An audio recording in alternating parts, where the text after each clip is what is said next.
स्वराज्याच्या संकल्पिका, मातृसंस्कारांची मूर्ती, राजमाता जिजाऊ साहेबांच्या स्मृतींना अभिवादन करणारा ऐतिहासिक सुवर्णतुला दिन महोत्सव यंदा मोठ्या उत्साहात साजरा होणार आहे. श्री क्षेत्र महाबळेश्वर येथे रविवार दिनांक 18 जानेवारी 2026 रोजी राजमाता जिजाऊ साहेबांचा 361वा सुवर्णतुला दिन महोत्सव भव्य आणि प्रेरणादायी स्वरूपात आयोजित करण्यात आला आहे.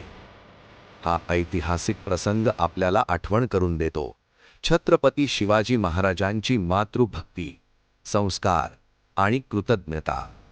इसवी सन 1665 साली पुरंदरच्या तहानंतरच्या कठीण काळात श्री महाबळेश्वर मंदिरात छत्रपती शिवाजी महाराजांनी आपल्या मातोश्री राजमाता जिजाऊ साहेबांची सुवर्णतुला केली होती. हा सोहळा संपत्तीचा नव्हे, तर राजा होण्याआधी मी एक पुत्र आहे या भावनेचा जिवंत इतिहास आहे. सायंकाळी 6 वाजल्यापासून धार्मिक आणि सांस्कृतिक कार्यक्रमांना सुरुवात होणार आहे. 6 ते 6:30 प्रतिकृती तुला पूजन, अभिषेक पूजा आणि दीप प्रज्वलन.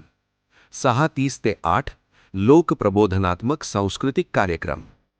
8 ते 8:30 मान्यवरांचे स्वागत आणि राजमाता जिजाऊ सन्मान सोहळा.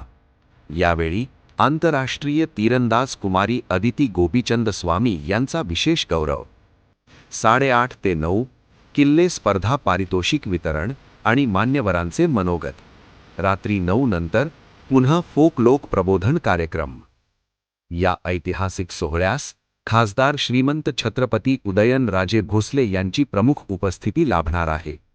तसेच राज्याचे मदत व पुनर्वसन मंत्री मकरंद आबा पाटील, सार्वजनिक बांधकाम मंत्री श्रीमंत छत्रपती शिवेंद्रसिंहराजे भोसले, पर्यटन मंत्री शंभूराज देसाई, ग्राम विकास मंत्री जयकुमार गोरे, रोजगार व फलोत्पादन मंत्री भरत शेठ गोगावले, खासदार नितीन काका पाटील, आमदार शशिकांत शिंदे तसेच जिल्हा प्रशासनातील वरिष्ठ अधिकारी उपस्थित राहणार आहेत. स्वराज्य, संस्कार, मातृभक्ती आणि इतिहासाचा गौरव करणारा हा प्रेरणादायी सुवर्ण क्षण अनुभवण्यासाठी शिवभक्त, नागरिक आणि पर्यटकांनी मोठ्या संख्येने उपस्थित राहावे असे आवाहन श्री क्षेत्र महाबळेश्वर ग्रामस्थ मंडळाच्या वतीने करण्यात आले आहे.